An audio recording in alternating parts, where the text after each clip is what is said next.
Egaa har'ammoo boqonnaa kan biraatiin walitti deebinee jirra. Yoobsan arguu YouTube channel like, share, subscribe gochuu hin dagatinaa. Ani Yoobsan Abbabeeti. Egaa qabxiiwwan yaadatamuu qaban yookiin immoo points need to be remembered kan jedhaman waliin kan ilaallu ta'a jechuudha. Mata duree darbe keessatti egaa waa'ee hima jaaruu, waa'ee qubee A yookiin immoo Aadhaa hanga Zaatti jiranii fi akkasuma dubbachiiftuun lama yoo walitti aanan sagalee akkamii akka laatan dubbachiiftuu tokko yoo dubbifamaa bukkee sagalee akkamii akka laatanii fi akkasuma hima ijaaruu ilaalleerra jechuudha. Har'a immoo sagaleen dubbifamaa fi dubbachiiftuu jedhamee bakka lamatti akka inni qoodamu jechuudha. Isaanis egaa qubee Aadhaan kan ka'an kun dubbachiiftuu jenna. Ba'aan dubbifamaadha jechuudha. Isaan jechuun egaa dubbifamaaf dubbachiiftuu jennee gaafa addaan qoonnu dubbachiiftuun keenya yookiin immoo warreen nuti dubbachiiftuu keenya jennu A, E, I, O, U warri jennu warreen kun qubee dubbachiiftuu jedhamuutiin bakka tokkotti maal ta'u jechuudha bakka tokkotti qoonnaanii jechuudha. Inni lammaffaan egaa maal jedhamu qubee dubbifamaa warreen jedhanidha jechuudha. Qubee dubbifamaa yookiin immoo dubbifamaan keenya immoo isarraa kaanaa Baa, Caa, Daa, Faa, Gaa, Haa, Jaa, Kaa, Laa, Maa, Naa, Phaa, Phaa, Raa, Saa, Taa, Vaa, Waa, Aa warreen jennu kun egaa qubee dubbifamaa jennaani. Qubee maalii jenna jedhee qubee dubbifamaa warreen jedhaman warreen kanaa jechuudha. Warreen kun qubee dubbifamaa afaan Oromoo qabdu jechuudha. Isaan dubbachiiftuuf dubbifamaan keenya egaa garaagarummaa akkasii qabaatu jechuudha. Warreen kun warreen nuti sagalee hiika adda addaa akka isaan laatan yookiin akka isaan jabaatan, akka isaan laafan, akka isaan dheeratanii fi akka isaan gabaabbatan warreen murteessan warreen kana lamaan irrattidha jechuudha. Maaliin dubbifamaa keenyaaf dubbachiiftuu keenya irratti jechuudha. Isaan kanaafidha jechuudha kan nuti ilaaluun nu barbaachise jechuudha. Kanaaf warreen kun Aadhaan kan ka'an dubbachiiftuu keenya jennaani. Warreen Aadhaan ka'an dubbachiiftuu jedhamu jechuudha. Warreen qubee Baa jennee warreen kana jechuudha. Adda kanatti warreen barreeffanni kun immoo hundi isaanii warreen maaliiti jechuudha? Warreen kana ta'uu jechuudha. Isaan jechuun warreen dubbifamaa hunda isaanii qabatanii dubbifamaa keenya ta'anii jechuudha. Warreen kun garuu dubbachiiftuu keenya jennaani. Haala kanaatiin gaafa ilaallu jechuudha. Dubbifamaan dubbachiiftuu ofitti fudhateetu birsaga uumaa. Birsaga jechuun sagalee kan nuuf laatu jechuudha. Fakkeenyaaf adda kanatti Baa qofa argachuu dandeenya. Baa adda kanatti arganna. Baa gaafa achitti argannu lammaffaarratti maal argannaa? Aa argannaa jechuudha. Baa jetti kuni. Baa ida'uu Aadha jechuudha. Qubee ida'uu qubee jechuudha. Yeroo kana Baa kan jedhu kun birsagaa jechuudha. Sagalee laachuudhaaf Baa jennee jirra jechuudha. Kanaaf warri kun lamaa walitti dhufaniitu qubee ida'uu qubeedha jechuudha. Sababni isaa qubee dubbachiiftuu keenyaa fi qubee dubbifamaa keenyaa jechuudha. Afaan Oromoo keessatti egaa dubbifamaan lamaa ol walitti aanee barreeffamuu hin danda'u. Sababni isaa immoo akka fakkeenyaatti asitti yoo ilaalle dubbifamaan lama kan nuti jennu kan wal fakkaataa jechuudha. Fakkeenyaaf dubbifamaa kan jedhu keessatti kun akkanatti ilaaluu dandeenya. Dubbifamaa kan jedhu keessatti addana kana kun warreen kun lamaan meeqa ta'anii jiru? Lama jechuudha. Ba'aan keenya addana kanatti lama walitti aananii jiru. Lamarra darbee akkaataa akkamitti barreessuu hin danda'amu jechuudha. Seerri afaanii kan nuun ajajni yookaan akka kanaatti qubee kan biraatti daballee sadaffaa jechuudha. Yookaan immoo qubeema kana lamaa ol sadii baabaa sadii yoo walitti goon inni kun maali jechuudha? Inni kun eksiidha jechuudha.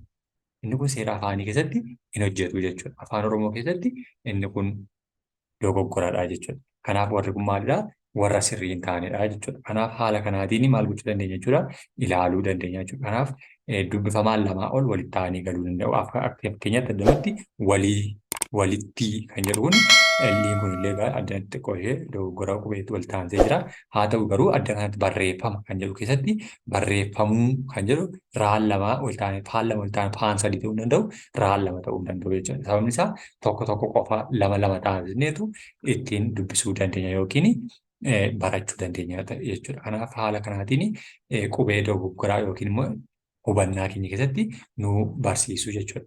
Inni kan biraan egaa qabxiiwwan kana keessatti kan nuti ilaallu haala birsaga keenya gara sagaleetti ittiin jijjiirrudha. Birsaga keenya gara sagaleetti kan inni ittiin jiru keessaa inni tokkoffaani kun addaan kanatti ilaaluu dandeenya. Warreen kun lamaan maalidhaa? Warreen kun lamaan dubbifamaa keenyadha. Warreen kun lamaan dubbifamaa keenyadha. Addaan kanatti immoo dubbifamaa keenyatti fayyadamni maal gooneerra sagalee uumneerra yookiin himaa ijaarreerra jechuudha. Bokkaa jedha. Bokkaa jechuun sirriidha jechuudha. Sirriidhaan barraa'ee jira ni danda'ama jennaan. Addaan kanatti immoo addanatti kaa lama addanatti kaa sadii gooneerra.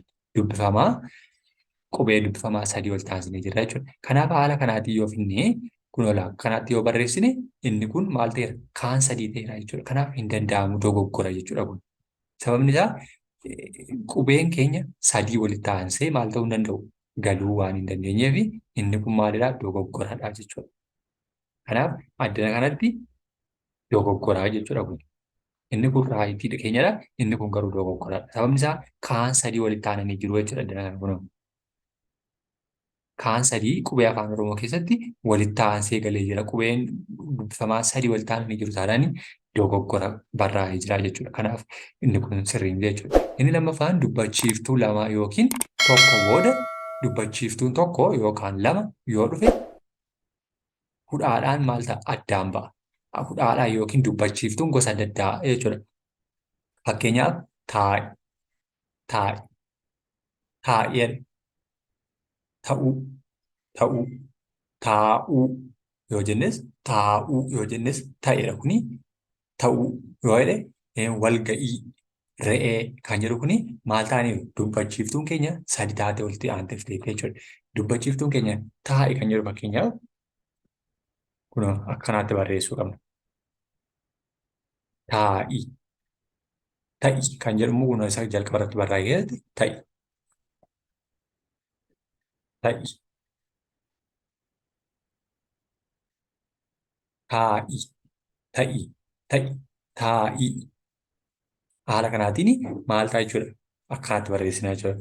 Ni danda'ama fakkeenyaaf. Ni danda'a. Ni danda'ama. Keessatti galteetti adda kanatti wanni mallattoon hudhaa galteetti. Kanaalatti hudhaa kana yoo baasne hiikan laatu jechuudha. Taa'uu yoo jedhes akkasumadha. Taa'uu.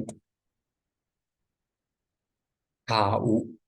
Haala kanaatti hudhaa keenyaan dubbachiiftuun wal taananii waan dhufaniif haala kanaatiin barreessina jechuudha. Yeroo hundumaayyuu haala kanaatiin addaan baasneetu maal gochuu dandeenya?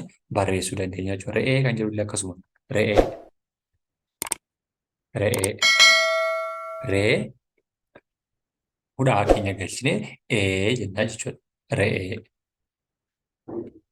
Haala kanaan kan nuti maal gochuu dandeenyudha? Hudhaadhaan adda baasnudha jechuudha. Kanaaf hudhaan lamaa ol walitti aansanii qubee dubbachiiftuun lamaaf isaa ol walitti aananii yoo isaan galan mallattoo hudhaa fayyadamneetu adda ittiin baasuu dandeenya malee walitti aansinee gosa adda addaa sana yookiin immoo gosa wal fakkaataa sadii isaa ol walitti aansinee galchuu hin dandeenyu jechuudha. Kanaaf haala kanaatiin hubachuuf baruu nu dandeessaa jechuudha. Inni kun haala qubee dubbachiiftuu dubbifamaa keenya bakka lamaaf isaa ol ta'uu waliin galuu akka hin dandeenye akkasuma dubbachiiftuun lama yookaan tokko booda dubbachiiftuun tokko yookaan immoo lama yoo dhufte immoo hudhaadhaan addaan baasuu akkaataa dandeenyu nu agarsiisa yookiin immoo nu barsiisa jechuudha. Haala kanaatiin tokko tokko isaanii keessa deebinee ilaaluu yookiin immoo hubachuu dandeenya jechuudha. Haalli inni kun hudhaa yookiin immoo mallattoo addana kana jirtu yookiin akkuma ishee kanaa jechuudha. Mallattoo kana.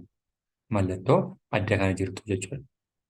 Mataa ishee gidduu kan jirtu isheedhaan addaan baasneetu barreessuu dandeenya yookiin immoo himuu dandeenya. Isheen hin jirtu taanaan garuu haalli nuti ittiin barreessinu sun dogoggora godhata jechuudha. Inni sadaffaanii haalota dubbachiiftuu gosa adda addaatiin walitti aansuudha ammas. Dubbachiiftuun keenya egaa gosa adda addaa lama sadii ta'anii walitti yoo aanan lamaan wal fakkaataniif inni biraan immoo hudhaadhaan gargar ba'u jechuudha. Ba'uu kan jedhu addanatti ba'u inni jedhu kun hudhaadhaanidha jechuudha. Taa'i inni jedhullee akkasumadha jechuudha. Ka'i ta'u kan jedhullee akkasuma akkuma isaan magajallaatti taa'uu ka'uu isa jedhu keessatti jechuudha.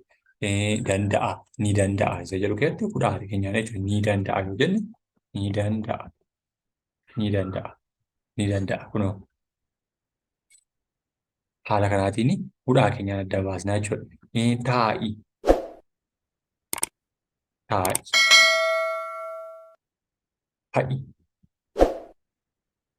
ka'i, ka'i yoo jenne hudhaadhaan adda baasnee maal gochuu dandeenya jechuudha. Addaan baasuu dandeenya jechuudha. Inni kan biraan dubbachiiftuun waliin fakkaanne lama yoo walitti aanan ammas maalidhaa? Hudhaan gidduu isaanii galaa jechuudha. Ba'i akkuma sama turee keenya irratti kaasanii ba'i, ka'i, taa'i, ni danda'a, ka'i. Warreen jedhan kun egaa maalii adda baasna? Mallattoo hudhaa kan jennu jechuudha. Yookiin immoo mallattoo kana kan qabdu jechuudha. Qubee gidduudhaa mallattoo kana kan qabdu. Mallattoo kana kan taateen addaan baasneetu maal gochuu dandeenya? Himuu dandeenya jechuudha. Isheen kun gidduu isaanii qubee wal fakkaatan lama gidduu jechuudha. Kun addanatti baay'eedha. Isaan sana gidduutti maal taatee jirti? Kan isheen gidduu galtee hima sana mirkaneessuu dandeessu jechuudha. Qabxiiwwan yaadatamuu qaban kan jedhudha. Mata duree biraatiin walitti deemutti yoo isinitti tole laayik, sheer, kooment gochuu hin dagatinaa. Galatoomaa.